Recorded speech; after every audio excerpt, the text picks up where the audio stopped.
When you finally decide to upgrade your home theater, the temptation is to go for the cheapest screen you can find online. I've seen it happen a lot. People pick a flimsy pull-down fabric for a few bucks, and a few weeks later they are squinting at washed-out images, fighting glare, and wondering why the whole cinema experience felt so underwhelmed. It's a classic case of buyer's regret. You saved a few dollars, but you paid for it in image quality and frustration.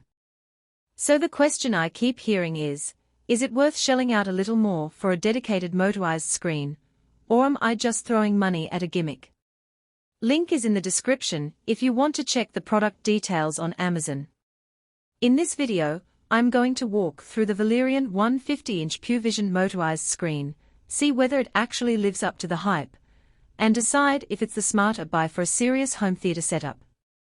First off, I want to talk about the hesitation most people feel before committing to a screen this size. A 150-inch diagonal is massive, roughly the size of a small movie theater wall. Installing something that big isn't just a plug-and-play affair. You need to think about ceiling height, projector throw distance, ambient light control, and how the screen will look when it's retracted.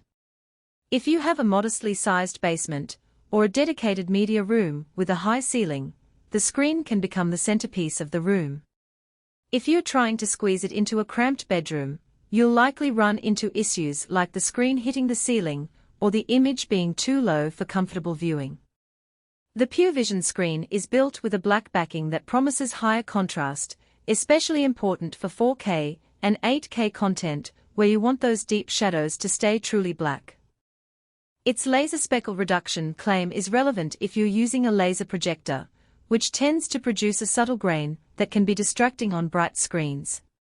In practice, the black backing does help keep the image punchy, and I've noticed a visible difference when I switch from a white-backed screen to this one. The whites stay bright, but the blacks don't bleed into gray. That's the kind of nuance you only pick up after watching a few movies back-to-back. One of the most practical features is the 20-inch adjustable drop.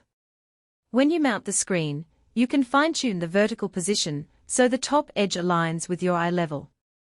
I spent a weekend testing this on a 10-foot ceiling, and the motor let me lower the screen just enough to avoid glare from a recessed ceiling light while still keeping the bottom edge comfortably within reach.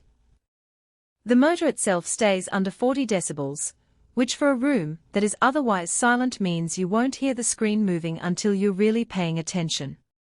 That quiet operation is a subtle but welcome comfort if you're trying to maintain that theater-like hush before the film starts. Now, let's talk about the hidden trade-offs. The screen is marketed as long throw only, meaning it's optimized for projectors that sit farther away from the screen. That's fine if you have a projector with a throw ratio of 2.0 or more, but if you own a short throw model designed for a small room, you'll need a larger distance than the system can comfortably accommodate. I ran a simple test with a 2.5-meter throw distance and found the image filled the screen nicely, but any shorter, and you end up with a cropped view.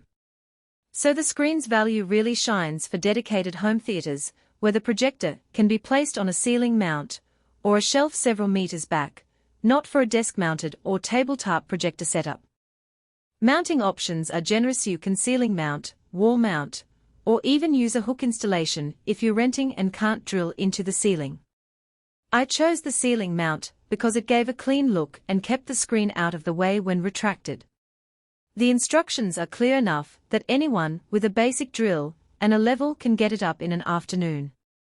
However, you do need to consider the weight of the screen and the motor when selecting hardware. The manufacturer recommends at least a 10-pound capacity for the mount, which is a detail you might overlook if you're just looking at the product page. Who should buy this? If you already own a high-end projector, especially a laser model that supports 4K or 8K resolution, and you have a dedicated media room with a high ceiling, the PureVision screen adds genuine visual improvement. Film enthusiasts who care about color fidelity, contrast, and immersive size will appreciate the black backing and the motor's smooth operation. It also appeals to people who love the convenience of a motorized system that can be synced with the projector's power and signal, so the screen rolls down automatically when the projector wakes up. On the flip side, if you're a casual viewer who only watches a few movies a month, or if you're limited by space, you might be better off with a smaller, manually pulled screen. The price point for a